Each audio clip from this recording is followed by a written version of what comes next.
Jadi daun-daun ini dibasuhkan ke jasad suaminya itu, kemudian disiram dengan air. Nah, Arif melihat pemandangan yang aneh lagi. Air siraman dari mayat ini ditampung di sebuah ember, dan di bawah itu sudah ada anak-anaknya. Anak perempuan yang tadi ini sudah nampung airnya dan meminum air ini. Ibu-ibu yang berdiri di pinggir sumur itu tiba-tiba megang tangan anaknya, dan anaknya ini dilempar begitu saja masuk ke dalam sumur. Dan itu dilakukan oleh semua ibu-ibu yang ada di sana. Ada yang baru saja datang, dia membawa anaknya yang masih bayi. Dia jalan dengan tergopoh-gopoh mendekati sumur tersebut. Tiba-tiba anaknya yang masih bayi ini dilempar ke dalam sumur.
Bismillahirrahmanirrahim. Assalamualaikum warahmatullahi wabarakatuh.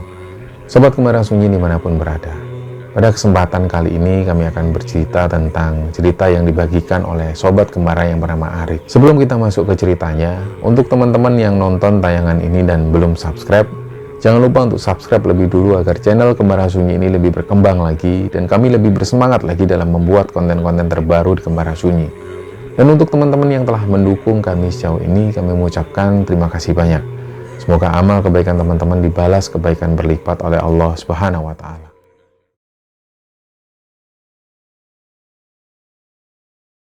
Nah, cerita kali ini dikirim oleh Sobat Kembara. Dia ini namanya Arif. Dia tinggal di sebuah daerah di Jawa Timur dan dia menceritakan tentang kejadian yang pernah dialami. Dan kejadian ini sudah lama sekali, di sekitaran tahun 2007. Di mana waktu itu di tahun 2007 ini Arif masih berdinas di sebuah rumah sakit kecil di sebuah daerah di Jawa Timur. Jadi dalam hal ini atas permintaan Arif, kami nggak akan menyebutkan nama daerah dan juga nama rumah sakitnya. Nah, jadi ceritanya di tahun 2007 itu terhitung sudah 5 tahun Arif kerja di rumah sakit ini. Dan selama kerja di sana, ini banyak sekali cerita-cerita ganjil yang beredar di kalangan teman-temannya. Sementara Arif sendiri juga merasa bahwa dia hampir nggak pernah mengalami kejadian-kejadian ganjil. Jadi dia sering dapat cerita-cerita horor dari teman-temannya ketika dia tugas di rumah sakit. Dan Arif sendiri bukan bisa dikatakan orang yang bukan penakut, tapi dia sendiri juga masih waspada dengan hal-hal yang semacam itu. Jadi ketika dia bertugas terutama di malam hari, ketika ada sesuatu yang menurut Arif ini ganjil, dia selalu mengalihkan pikirannya atau mengalihkan perhatiannya supaya dia nggak terlalu takut dengan kondisi pada saat itu. Nah, suatu hari di bulan Juli tahun 2007, datanglah satu pasien. Pasien ini bapak-bapak usianya sekitar 60 tahunan lah. Rambutnya sudah memutih, dan ketika beliau ini pertama kali datang, beliau ini naik kursi roda, didorong oleh satu orang laki-laki. Awalnya Arif dan teman-teman ini nggak tahu ini bapak ini namanya siapa dan lain sebagainya. Sampai belakangan semua yang ada di rumah sakit ini yang bekerja di sana akhirnya jadi tahu, karena sosok bapak ini benar-benar membuat gempar rumah sakit. Jadi ceritanya ketika si sosok bapak-bapak ini masuk ke rumah sakit, beliau dirawat di sebuah kamar. Nah, ketika dirawat di sana, ada suster yang sudah mulai komplain. Jadi ceritanya sore itu, ketika suster ini mengunjungi pasien, si suster ini mau menyuntikkan sesuatu ke pasien tersebut, yaitu si bapak-bapak ini. Ternyata si sosok bapak ini matanya itu kebuka dan melotot ke arah si suster tersebut. Hal inilah yang membuat akhirnya suster ini ketakutan, dia pun lari. Nah, dari cerita suster inilah akhirnya cerita tentang sosok bapak-bapak ini mulai menyebar. Akhirnya sekitar 7 hari setelah bapak ini dirawat di sana, mereka pun akhirnya jadi tahu siapa sosok bapak-bapak tersebut. Ternyata yang mengantarkan si bapak-bapak tersebut adalah keponakannya sendiri, sementara sosok bapak-bapak ini yang belakangan diketahui namanya Pak Topo. Sebenarnya Pak Topo ini punya 2 orang anak perempuan. Tapi menurut keterangan dari keponakannya, sudah lama sekali 2 anak perempuan Pak Topo ini nggak tinggal di rumah itu. Mereka sudah keluar dari rumah sudah lama sekali dan nggak tahu apakah mereka sudah menikah atau sudah berkeluarga. Keponakannya sendiri ini nggak tahu. Karena hubungan 2 anak perempuan Pak Topo dengan Pak Topo sendiri ini kurang harmonis. Dan dari keponakan Pak Topo ini, semua pekerja yang ada di rumah sakit ini akhirnya jadi tahu bahwa 2 anak perempuan Pak Topo ini sebenarnya juga kurang harmonis.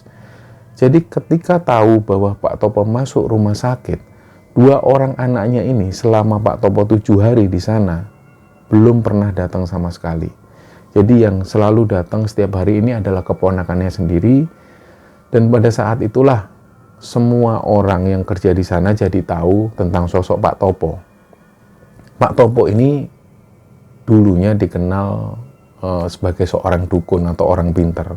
Banyak sekali pasien-pasien yang datang ke rumahnya, entah minta tanggal, minta nomor, dan lain sebagainya. Bahkan seringkali orang-orang yang datang ke sana itu minta untuk diberi pengasihan. Dan kadang-kadang Pak Topo itu memberikan sebuah benda untuk dibawa pasiennya tersebut. Nah, selama Pak Topo itu membuka praktek semacam ini, keponakannya inilah yang membantu Pak Topo. Dari cerita-cerita inilah, dan dari cerita beberapa suster yang menangani Pak Topo, akhirnya para petugas kesehatan yang ada di sana itu jadi mikir-mikir ketika melakukan kunjungan ke kamarnya Pak Topo. Nah, waktu itu kebetulan Arif ini yang bertugas sebagai perawat. Jadi pada saat itu di sekitar jam 8 malam, Arif bersama 1 orang temannya mengunjungi kamar Pak Topo.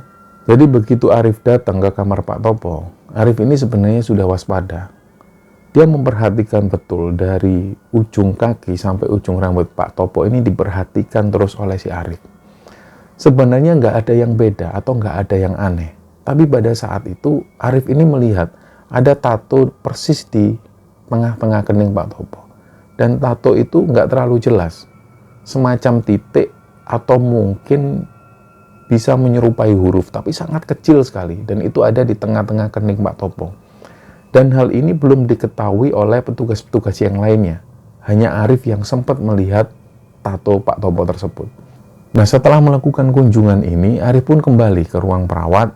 Dan setelah itu mereka bercerita. Ternyata pada saat yang sama, ada beberapa petugas jaga yang lain ini yang juga cerita tentang kejadian yang dialami sebelum-sebelumnya. Jadi terhitung hari itu adalah hari ke-10 Pak Topo ada di rumah sakit tersebut. Dan mulailah mereka ini membicarakan sesuatu bahwa Pak Topo ini diagnosa penyakitnya itu selalu berubah-ubah. Dan itu hampir terjadi setiap hari. Nah, banyak laporan dari dokter yang menyatakan bahwa mereka sendiri juga bingung dengan penyakit Pak Topo ini. Dan kadang-kadang Pak Topo ini juga sering berteriak-teriak dengan sendirinya. Jadi di hari ke-10 Pak Topo ada di rumah sakit, mereka juga masih bingung, ini sebenarnya si orang ini sakit apa? Kenapa kok dia sampai bisa seperti ini?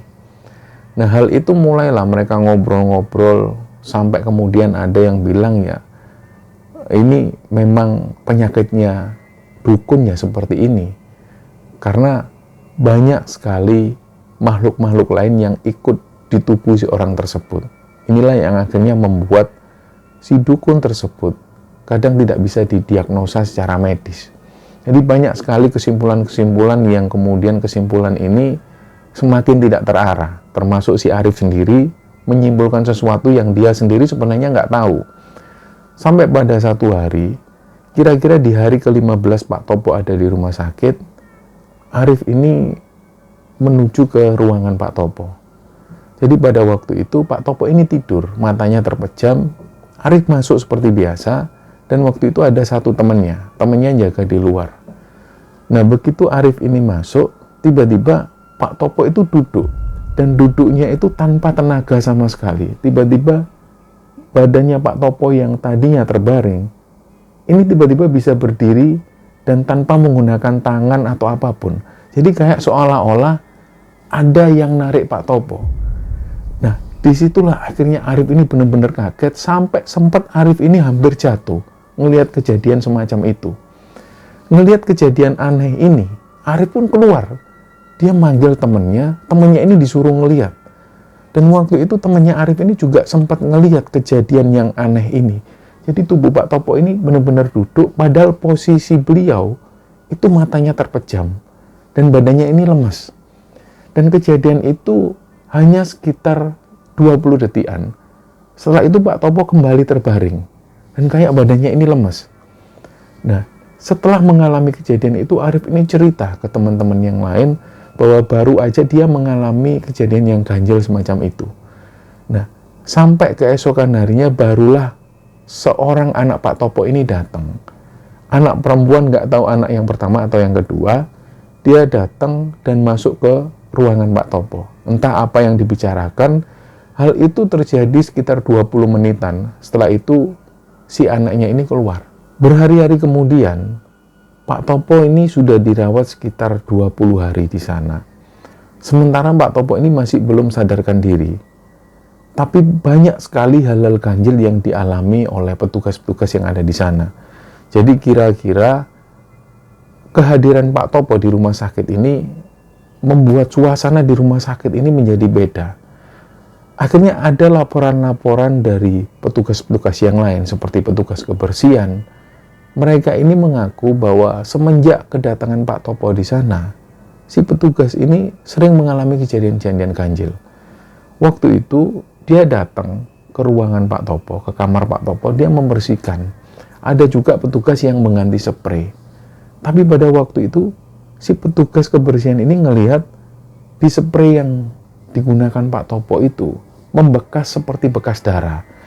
Dan bekas darah ini membentuk badan manusia. Jadi mereka ini heran.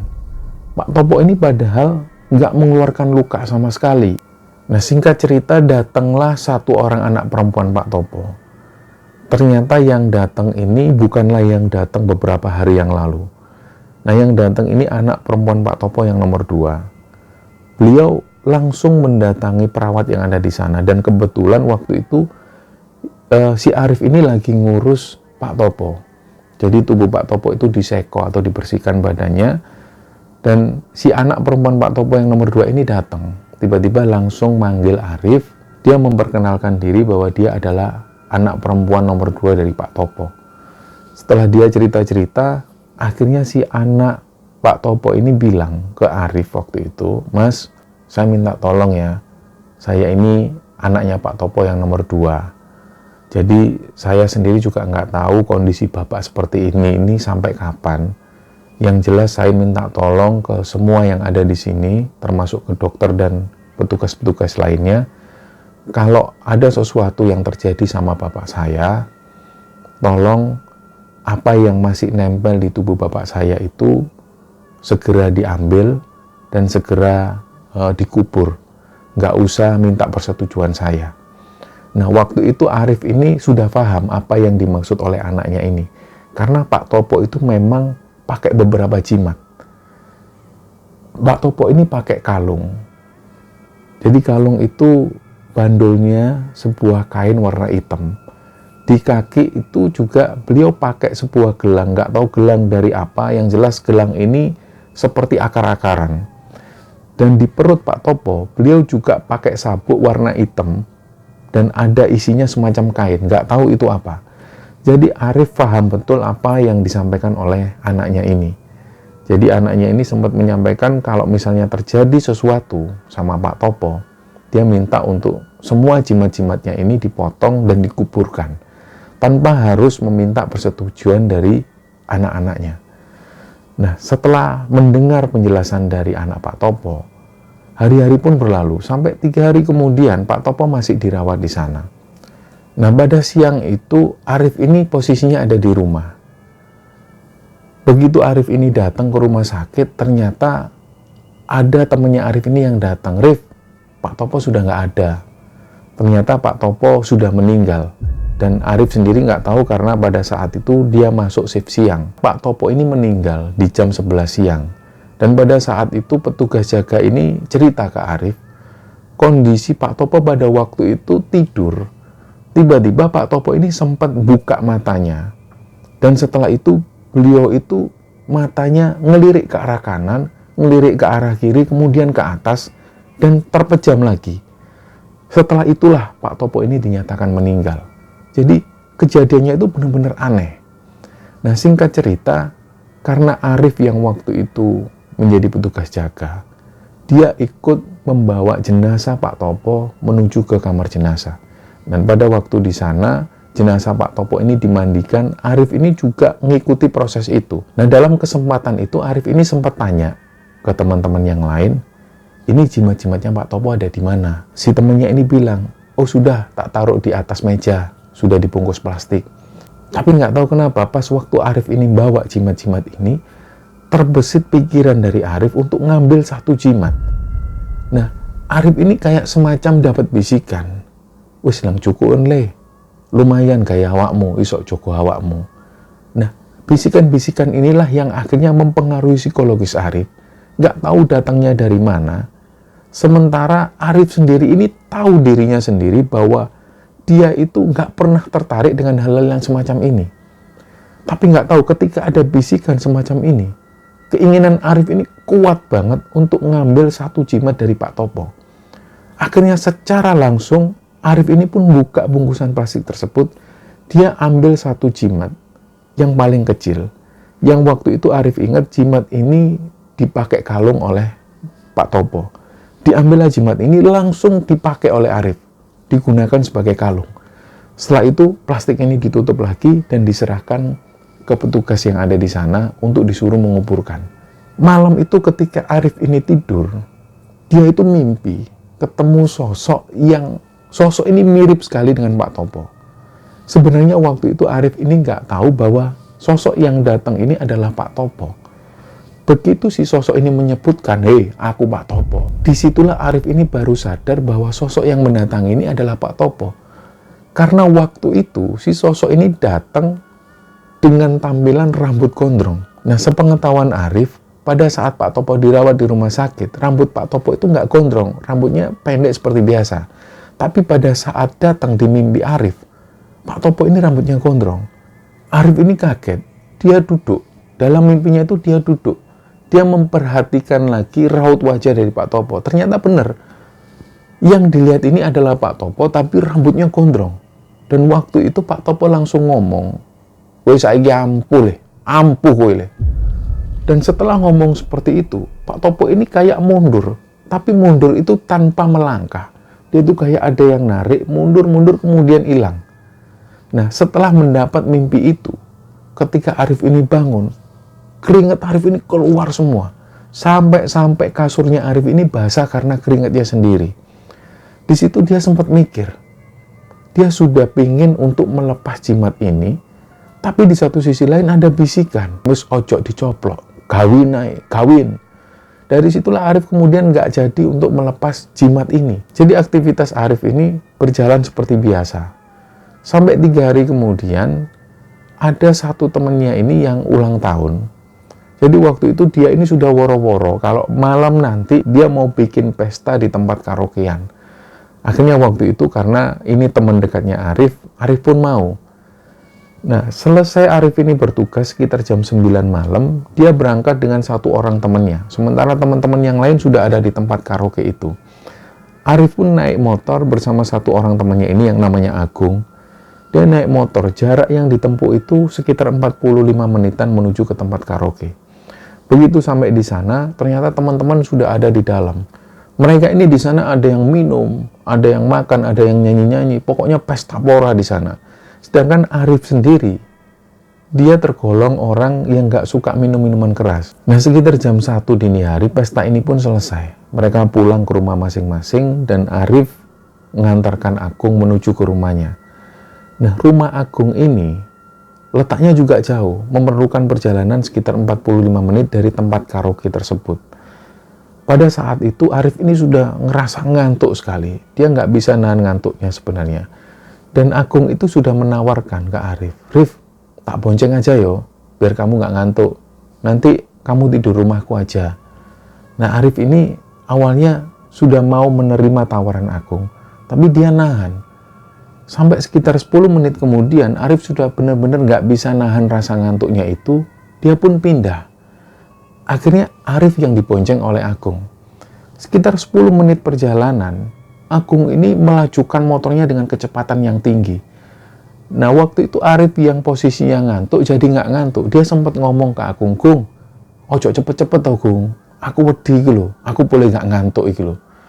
Jadi Arif sempat mengingatkan Agung supaya nggak usah terlalu cepet-cepet jalannya.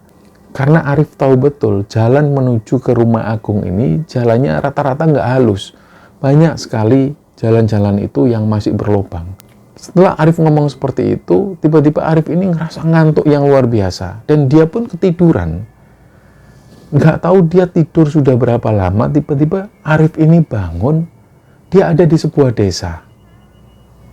Arif ini nginget-nginget lagi, perasaan rumahnya Agung nggak kayak gini. Memang rumah Agung ini masih di pedesaan, tapi desa ini aneh.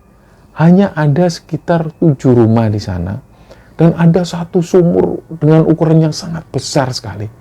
Waktu itu Arif ini langsung cari Agung. "Loh, Agung ini di mana? Loh, motorku di mana?" Arif sendiri juga bingung. Dia kok sendirian di desa itu, sementara desa ini sama sekali nggak pernah didatengin. Arif pun akhirnya jalan. Dia ngelihat ada satu rumah yang lampunya ini masih nyala, sementara rumah-rumah yang lain ini lampunya sudah gelap, mati semua. Dia pun datang ke sana, dan pintu rumah ini dalam posisi kebuka. Dia masuk, dia mengucapkan salam, "Assalamualaikum, nun sewu, Bu, Pak, nun sewu." Gak ada orang sama sekali. Gak lama kemudian keluarlah seorang ibu-ibu. Si ibu-ibu ini tanpa jawab salam Arif, tanpa ngomong apapun, dia langsung nyuruh Arif untuk masuk ke sebuah kamar. Disitulah Arif ini disuruh tidur. Arif ini juga bingung, ini rumah siapa kok dia tiba-tiba disuruh tidur. Pas waktu Arif ini ada di kamar itu, Arif ini juga bingung, ini dia mau ngapain. Gak lama setelah itu ada 2 orang anak kecil perempuan. Dia ngintip dari balik pintu, dan Arif ini ngelihat, ini mungkin anaknya si ibu ini. Jadi Arif itu bingung. Nah, nggak lama setelah itu Arif ini belum bisa tidur, dia keluar dari kamar, dia ngelihat tiba-tiba di ruang tamu yang tadinya dilewati oleh Arif, di ruang tamu itu nggak ada apa-apa. Tiba-tiba pas Arif ini keluar dari kamar, menuju ke ruang tamu, di situ Arif ngelihat ada jenazah laki-laki. Jenazah ini atau mayat ini sudah pucat, wajahnya membiru, dan si ibu-ibu ini memandikan si jenazah tersebut. Arif ini jadi mikir, oh mungkin ini jenazah suami si ibu-ibu ini. Jadi dimandikan. Si ibu ini bawa beberapa lembar daun. Yang Arif mengira daun ini adalah daun sirih. Jadi daun-daun ini dibasuhkan ke jasad suaminya itu, kemudian disiram dengan air. Nah, Arif melihat pemandangan yang aneh lagi.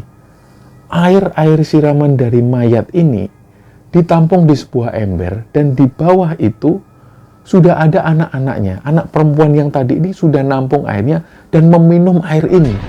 Dia nggak mau ngelihat pemandangan yang aneh seperti ini. Dia keluar dari rumah itu. Di luar ini ternyata sudah ramai. Banyak sekali orang-orang yang jalan-jalan. Dan orang-orang ini umumnya punya peliharaan. Nah, Arif mengira awalnya yang ditarik oleh sosok laki-laki atau bapak-bapak yang ada di sana ini adalah hewan peliharaan mereka. Karena talinya jelas sekali dan ada yang berjalan mengikuti. Ternyata begitu dilihat, yang ditarik ini adalah manusia. Dan manusia-manusia ini telanjang bulat semua. Dan umumnya mereka ini dijadikan seperti hewan peliharaan atau dijadikan anjing. Lehernya itu diikat dan dibawa ke sana kemari. Disitulah Arif ini ngelihat pemandangan yang aneh. Ini desa apa kok semacam ini? Di sumur yang besar itu, dia melihat banyak sekali kaum-kaum perempuan dan juga anak-anak kecil yang berdiri persis di pinggiran sumur tersebut. Nah, disitulah Arif melihat ibu-ibu yang berdiri di pinggir sumur itu tiba-tiba megang tangan anaknya, dan anaknya ini dilempar begitu saja masuk ke dalam sumur. Dan itu dilakukan oleh semua ibu-ibu yang ada di sana. Ada yang baru saja datang, dia membawa anaknya yang masih bayi. Dia jalan dengan tergopoh-gopoh mendekati sumur tersebut. Tiba-tiba anaknya yang masih bayi ini dilempar ke dalam sumur. Jadi melihat pemandangan yang seperti itu, Arif itu benar-benar pikirannya kacau. Ini desa apa kok semacam ini orang-orangnya, kok biadab-biadab semua. Apalagi manusia-manusia yang dijadikan hewan peliharaan. Dan tiba-tiba sekelebatan Arif itu ngelihat ada Pak Topo yang dijadikan hewan peliharaan. Terlihat sekali rambut Pak Topo itu panjang. Dia itu dijadikan hewan peliharaan oleh sosok bapak-bapak. Nah, Arif ngelihat si bapak-bapak ini yang menjadikan Pak Topo sebagai hewan peliharaannya itu menuju ke satu tempat, menuju ke satu titik. Beliau berhenti di sana dan Pak Topo itu duduk semacam ini. Disinilah Arif semakin bisa ngelihat jelas, loh ini memang benar, ini Pak Topo.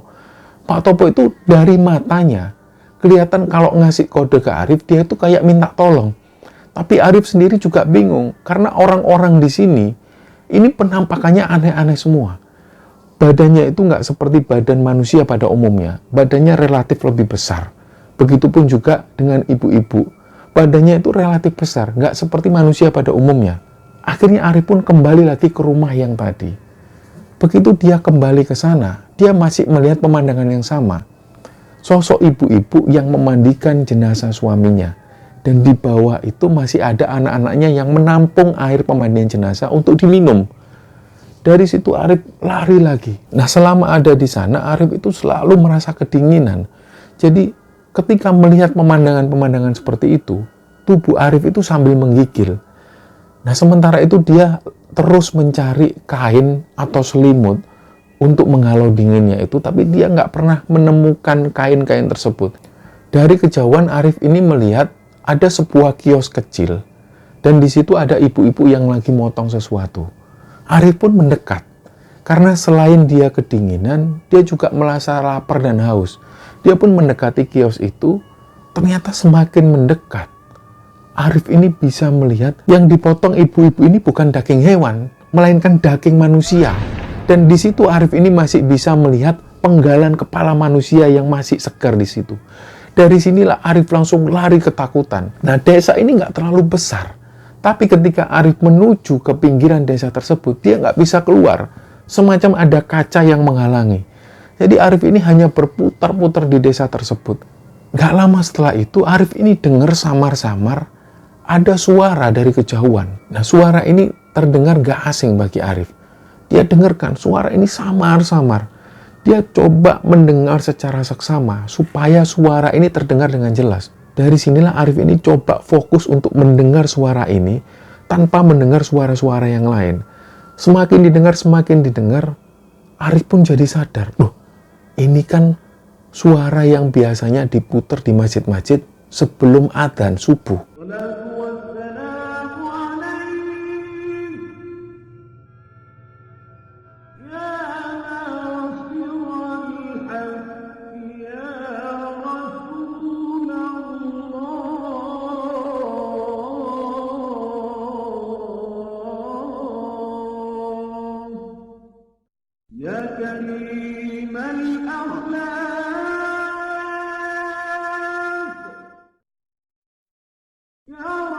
Setelah mendengar suara ini, Arif ini jadi semangat lagi. Berarti ada masjid di sekitar sini. Dia pun cari lagi. Dia mencoba lari ke pinggiran desa. Ternyata sekali lagi yang didapatkan Arif, dia nabrak sesuatu yang nggak tahu ini dia nabrak apa. Semacam dinding. Tapi dinding ini nggak kelihatan. Jadi disitulah Arif lari lagi. Dan pada saat Arif ini kebingungan, ada yang manggil, Rif, Rif, kene leh. Dia noleh, ternyata yang dilihat ini kakek dan neneknya.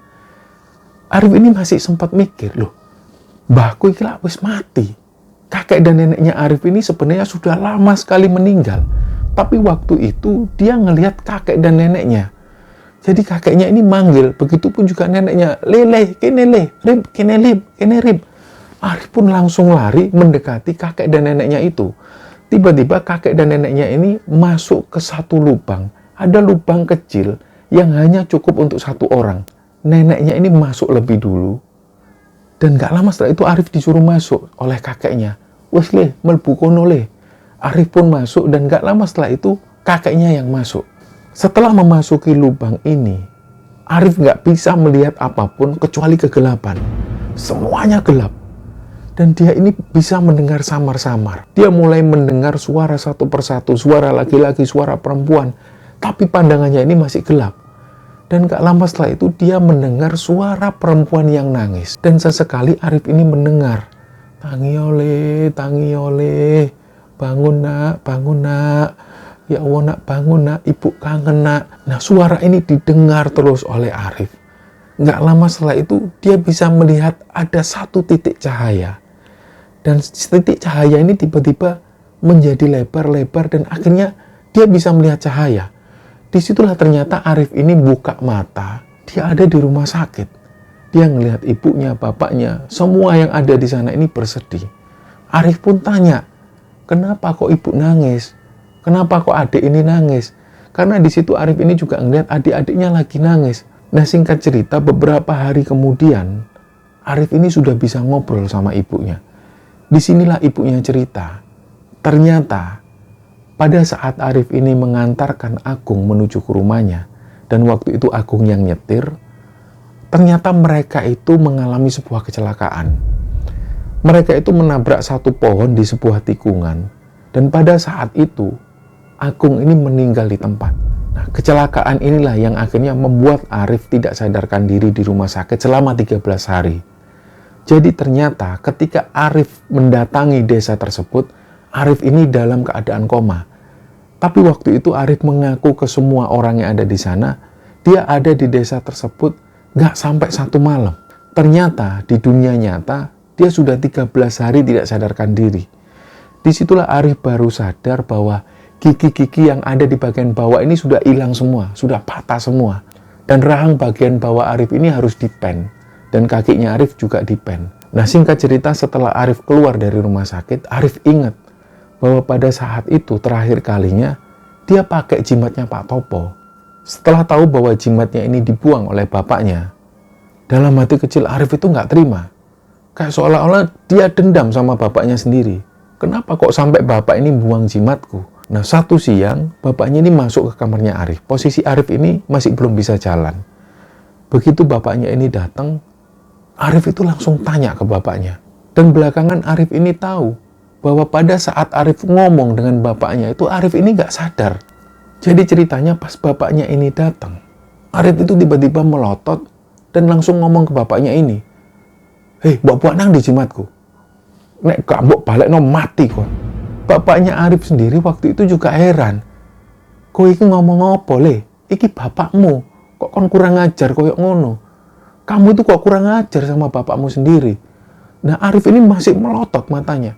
Dari situlah bapaknya ini sudah sadar. Ini bukan Arif ini. Pada saat Arif dirawat di rumah sakit, bapaknya ini sudah curiga. Karena setiap malam bapaknya Arif ini selalu jaga Arif di rumah sakit. Dan hampir setiap malam itu juga Arif itu sering mengigau.